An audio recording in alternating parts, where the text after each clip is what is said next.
BJP ने जिस अंदाज दे विच जिहड़े इंटैलैक्चुअल लोग जिहड़े ट्राइबल्स दे हक्कां दी गल करदे ने, जिहड़े जिवें कॉरपोरेट घराने वड्डे पैमाने दे उत्ते उन्हां ट्राइबल्स नूं बेज़मीने कर रहे ने, क्योंकि उन्हां जंगलां दे विच जिथे कोई मिनरल्स ने, कुछ होर नैचुरल रिसोर्स ने, और उत्थे उन्हां नूं खुली छुट्टी दे के उन्हां दा माफिया जिहदे च इन्हां दी फिर पुलिस और दूजी भी हैल्पफुल हुंदी है, क्योंकि सारे करप्ट किते हुए ने, काणे किते हुए ने। और ये जिहड़ी मूवमेंट जिन्हों ये अर्बन नक्सल कह के भंडदे रहे ने, और किवें इन्हां ने कई उन्हां दे एक्टिविस्ट जिहड़े है वो जेलों च डके हुए ने, उन्हां च पढ़े लिखे लोग उन्हां नूं ये कह के जी वायलेंस कर रहे हैं। हालांकि वो सिर्फ पीसफुल तरीके नाल दुनिया नूं आगाह करदे ने, पर इहदा मतलब ये नहीं है कि ट्राइबल्स जिहड़े ने उन्हां ने इन्हां दे अगे हथियार सुट्टे हुए ने। वो वक्तन बा वक्तन कोई ना कोई वाक़या ऐसा करते हैं कि जिहदे थल्ले ये एक्सपोज हो जाता है सिस्टम। और ये जदों असी इन्हां दी जिन्हों मूवमेंट नूं माओवादी, नक्सलवादी जां नक्सलवाड़ी भी, क्योंकि इसकी शुरुआत बेशक आइडियोलॉजी बेस माओ दा है, माओ ज़ेतुंग चाइनीज़, पर इसकी शुरुआत जिहड़ी है लेट 60s दे विच वैस्ट बंगाल दे एक पिंड नक्सलबाड़ तो हुई। और इहदे दो वड्डे लीडर जिहड़े नक्सलवाड़ी लहर दे सी, एक बंगाली चारू मजमूदार और एक आंध्रा दा रहन वाला कानू सान्याल। और इन्हां दा जिहड़ा फिर स्प्रैड होया है, इस वेले जे भारत दे 700 दे करीब ज़िले ने, ते लगभग 250 तो ज़्यादा ज़िलिਆਂ ਦੇ ਵਿੱਚ ਜਿਹੜੀਆਂ 6-7 ਸਟੇਟਾਂ ਨੇ, ਜਿਨ੍ਹਾਂ 'ਚ ਵੈਸਟ ਬੰਗਾਲ ਹੈ, ਆਂਧਰਾ ਹੈ, ਉਹਨਾਂ ਦੇ ਵਿੱਚ ਬਿਹਾਰ ਹੈ, ਉੱਤਰਾਖੰਡ ਹੈ, ਛੱਤੀਸਗੜ੍ਹ ਹੈ। और ये सारे जिहड़े ने इन्हां दे विच इन्हां दा काफ़ी जोर है। और एक स्टेज ते इन्हां दा अपना मनना सी कि ये जिहड़ा एक वड्डा हिस्सा ऑलमोस्ट 1/3 इंडिया दे विच इन्हां दा बोलबाला है। अच्छा, हुण जिहड़े वाक़या दा मैं जिक्र करन लगा, जे तां ये नॉर्थ दे विच होया हुंदा, पंजाब, कश्मीर, यूपी, बिहार, ते हुण तक ISI दे खाते च पाया हुंदा।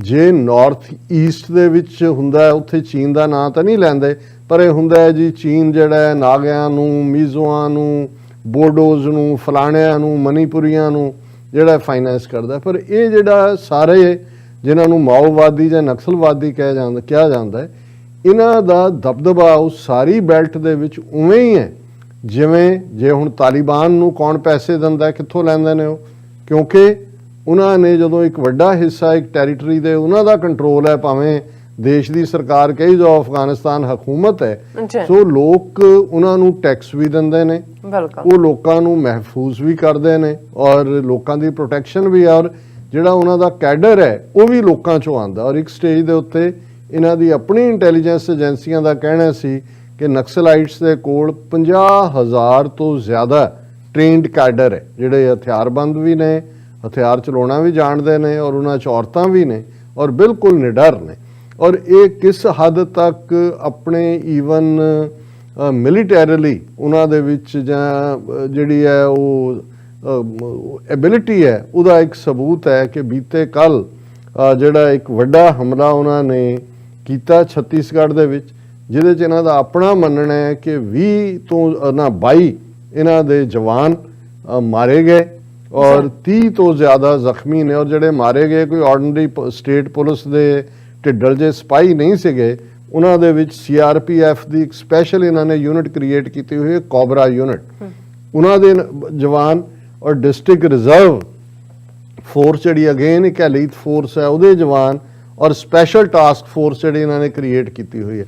सो जिन्हां कमांडोआं नूं और कोबरा ते दूजिआं नूं सालां दी ट्रेनिंग तो बाद ये लैके आए, उन्हां च इन्हां दे कहण मुताबक 22 मरे ने, 30 जख्मी ने। हालांकि अनऑफिशियल खबर जिहड़ी है वो 100 तो ज़्यादा डैथ्स ने, क्योंकि उन्होंने एम्बुश किया है, उन्होंने ऐसे तरीके दे नाल कोई जिहड़ी है वो खबर थ्रो की, उन्होंने लगा भी जिवें पंजाब च हुंदा सी कई वारी पुलिस दौड़दी सी जे असीं जुझारू सिंह नूं फड़ लैणा, इनाम लैणा। सो ये जदों गए तो उन्होंने 4 चफेरियों करके और उन्हां दियां जाण लग्गियां सारियां बंदूकां और सोफिस्टिकेट वैपन भी खो के लै गए।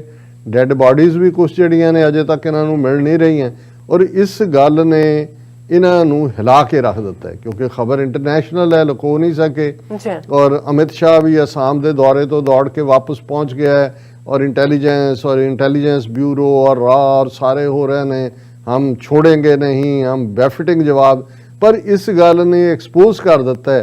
हुण किसी ने ना नहीं लिया कि जी ये चीन ने करवाया, बेशक उन्हों की आइडियोलॉजी जिहड़ी है वो मौजे तुंग दी कम्युनिस्ट या लैफ्टिस्ट आइडियोलॉजी है। पाकिस्तान का ISI का नाम नहीं अजे तक लिया। सो उन्हों दे कोल हथियार कित्थों आ रहे हैं, उन्हों दे कोल साधन पैसा की है, इसलिए क्योंकि कला यही नहीं कि वो कोई जंगलों च लुके हुए गुरिल्ले ने, उन्हों दी इफेक्टिव गवर्नेंस है। उन्होंने वो सारिया बैट्स दे विच क्योंकि उन्हों दे नाल जो इन्होंने सलूक किया है, जिवें उन्होंने लैंडलैस कर रहे हैं। और अल्टीमेटली ये गल ईवन जदों असीं UN चार्टर के प्रीएम्बल की गल करते हैं कि भाई जे तुसीं हक नहीं दोगे लोगों नूं पीसफुली, उन्होंने ह्यूमन राइट वायलेट करोगे, if a man is not to be compelled as a last resort to rebellion, his human rights must be protected by the rule of the law. Rebellion का रस्ता उही चुनता है जो बाकी दरवाजे बंद हो जाते हैं। सो इस गल ने एक्सपोज भी कर दिता है कि इन्हां दा किन्ना क अखंड भारत है और किन्नी क इन्हां दियां जिहड़ियां बड़ियां एलीट और दूसरियां तीसरियां फोर्सेस ने उन्हां दे पल्ले की है। और असी समझते हैं बेशक मरन वाले बेचारे कोई आंध्रा दा है, कोई किते दा, जिहड़े भी ट्रेंड फौजी ने, शायद पंजाब दा भी, हाँ एक पंजाब दे सिख दे हवाले नाल सी कि जी उन्होंने अपनियां गोलियां लगियां और वो अपनी पग दे नाल दूसरिਆਂ ਨੂੰ बन रहा, वो सरवाइव किया जाने। सो ये विचारे तो अपने पेट का मामला जिन्होंने कहते हैं असीं उहदे च ने, लेकिन किवें इन्हां दी जुल्म दीयां नीतियां जिहड़ियां ने उन्हां नूं लोग रजिस्ट कर रहे हैं। और हुण इस लैवल तक जिहड़ी रजिस्टेंस है ये नॉर्थ ईस्ट दे विच तां सुणिया जांदा। हुण छत्तीसगढ़ जिहड़ा जे 3 नवे सूबे जिहड़े क्रिएट होए, उत्तराखंड UP चों कढ़िया गया और इस तरह जिहड़ा मध्य प्रदेश चों इन्हां ने ये जिहड़ा छत्तीसगढ़ उहदे चों कढ़िया और इस तरह एक होर सूबा इन्हां ने क्रिएट किया जिहड़ा कि वो सारे चों झारखंड बिहार चों।